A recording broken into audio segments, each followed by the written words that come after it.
You also mentioned when we spoke about this that you can actually do an AI receptionist for a dealership. Yeah, yeah. So AI So handles all the inbound call and handles the traffic that comes in. And yeah, then what I couldn't believe was that you can implement an entire BDC. It can be a combination of human capital and AI. It can be AI only, yep, fully customizable, right? right, right. Let's talk about that for a second because here comes the practicality. Yeah. If I'm a Chevy dealer, for example, and I want to have a BDC, what do you see as the number of people working at a BDC in kind of your standard 150 car Chevy store based on your experience? Sure. So the first thing when we're building a human team for retail operations is our business hours. Yep. So your average dealership across the US that's going to stay closed on Sunday as a family day is going to be open Monday to Friday from the morning to the evening, and also on Saturday, maybe not as late in the evening. Yep. We'll talk, a 150 car store, not a 300 or 400 car kind of volume store who might be open a little late.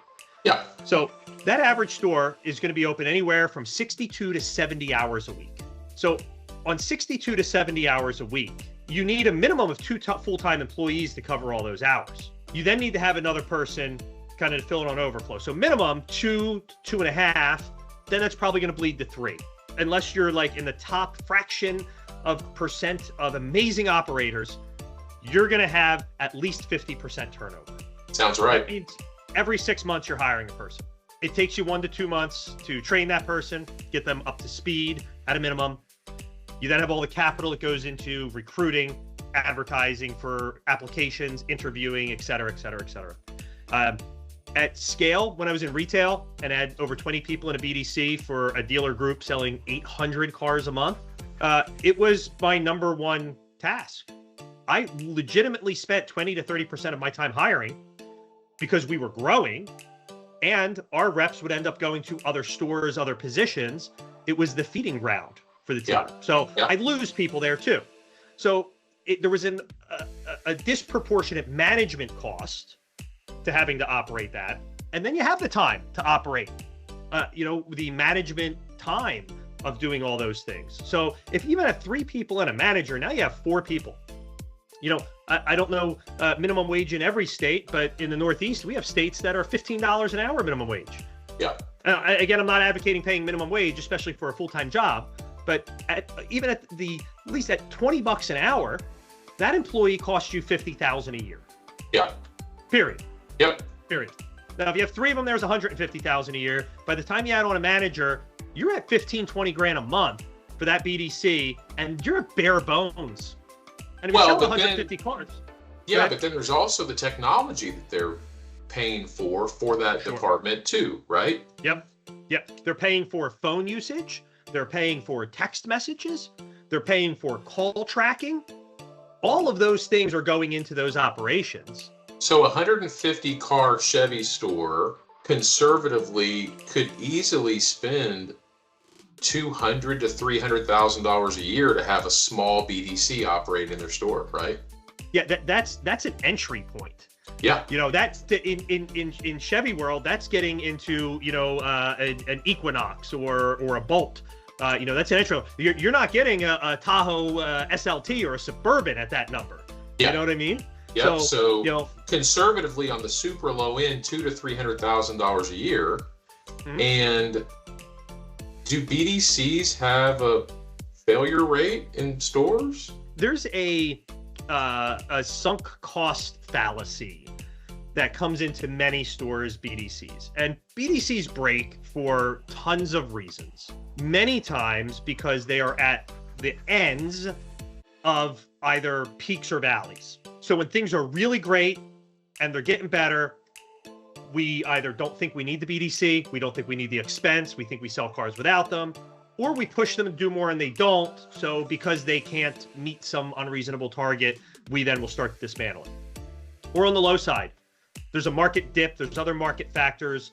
The first place we go and criticize is the BDC. And sometimes you can get into a toxic feedback loop where Listen, you're taking your entry-level employees, your people who are not hardened in the car business, not that we should need to be, but there's a depth of skin needed in most retail operations. Yep. It's usually not the place for hypersensitive folks. Then we're going to be the hardest on them because it's the entry point. It's where all of our business starts. And that loop happens. It'll grow. They can grow into these monsters. Most BDCs we see have a level of lost efficiency, and then they'll also have a failure rate. So you could have 200,000 to 300,000 in hard costs there. You have double that in missed opportunity costs.